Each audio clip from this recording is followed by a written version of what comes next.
Yo, how we doing today, man? It's your boy DLuxx in at the building, but I hope you are doing good, man. And yo, this is something I've actually been wanting to learn and know for a very long time. Like, how the flip did y'all Egyptians build these pyramids? They're pretty tall as well, you feel me? And this was built back in the days, man. When I say back in the days, I mean back in the days when no one on Earth currently was on Earth. Like, no, that don't even. This is long time ago. We're talking like very long time ago. But I've always been curious. Like, is it aliens? Who knows? But today we're gonna find out in this Egyptology pyramid construction. But yo, before we get into this, I just want to say, if you guys want to support me and the channel, links to the Patreon will be in the description. Definitely check it out. Any little that you can support me with, I'd honestly appreciate that so much. You have no idea how much you'll be helping me. Even if it's just for a month that you sign up, I'd honestly love you so much. So please do me a favor. Links will be in the description. And yo, let's check this one out. Egyptology pyramid construction. Its sides climb at an angle of Look how slightly tall less it than is. 52 degrees, rising to a summit Bro! of 480 feet. That is, look But at how it. did they manage to maneuver 2.5-ton blocks to such an incredible height without the crane or the block and tackle? It was a challenge to the ancient Egyptians. Oh, maybe they built it like flipping Tetris. They drop it from the sky. I don't know how. Back then, fam, like the gods were active in it. So maybe God was throwing them the blocks and they were like, you know, Tetris with it. I don't know, man. This is wild. Look how And still remains a mystery it's still to going. modern archaeologists. Egyptologist Mark Lehner has spent 30 years studying the pyramids hands-on. My approach to the question was, where are the quarries? What kind of a ramp can you get from the quarry to the pyramid in a functional slope? Lehner and almost all Egyptologists believe that some kind of ramp was used to raise the stone blocks. The type of ramp remains a mystery. Did they approach the pyramid straight on? Zigzag up one side? Or spiral around it? These are good questions, yo. It's not a problem that's been totally solved, and you know, I've given my suggestions. I've tried to base them in the landscape, but you know, a lot of it is still inference. Because There the he ramps is. were dismantled once the pyramid was complete, only fragments of evidence are available to archaeologists. But it was ramps and sheer muscle power that allowed millions of blocks to reach the summit.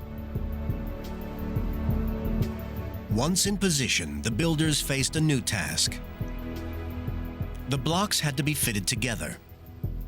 Surprisingly, in such a precise build, a large proportion of the internal stones were just roughly finished. The gaps between them were filled with rubble and gypsum mortar. In between the blocks were stuffed lots of limestone chippings mixed with a huge dollops of mortar. And it sets just like modern concrete. But every stone that would be visible when the build was completed was placed with amazing precision. In the Great Pyramid, the blocks of the burial chamber fit precisely. The sides of these blocks had to be almost perfectly flat to make these astonishing joins. This precision Yo. engineering was achieved Wait, using the can most you- rudimentary of... Did they just enter the pyramid? So you can actually go inside the... Bro, I don't... What's the purpose of the pyramid? Why did they even build it? And is it like a attraction thing, or is it like a religious thing? I don't even know. There's so many questions to it, man. Like, I hope someone knows the answers to all of this. Like, I'm so ignorant when it comes to the pyramid and everything, yo. Like, can you go in? Is it like a worship place? Is it like big flex? Like, yo, is it like a big dick energy? Like, yo, I'm flexing on these lot. Like, boom, look at what I can build. What? Where? What's the perp? Can you go in? It looks like they were inside though, right? There's people probably screen recording this like, look at this dumbass guy, man. Look at this dumbass. Like, I'm sorry, yo. tools. Yes, we'll use this rods and string tool in order to find out whether the surface is truly flat. And by using a third rod, which is the same length as the other two rods joined by the string, which is now pulled very taut, we can see if it just slips under. Now, we've got a bit of a high spot there. Now, in ancient times, they would mark that simply by putting some red ochre on, just to remind the workers where to go to, and check along the length of the string. The ancient mason would use the rods and string to spot imperfections and then mark them with red ochre to show where more work was needed. Using two further tools, this one being a flint scraper and this one being a sandstone rubber, now we can use the marks as a guide to scrape away the high point like so. And it's obvious that as you scrape, the mark disappears, and with it, of course, the high spot. This same technique was also used in the final stage of construction. The rough internal blocks were covered with an outer casing of perfectly smooth stone. This was carved from the highest grade limestone and had to be carried across the Nile to the pyramid site. With this polished casing, the pyramid would have shone dazzling white in the Egyptian sun. But when the pyramids were newly encased in this special limestone, they must have been blinding in the sun like newly fallen snow.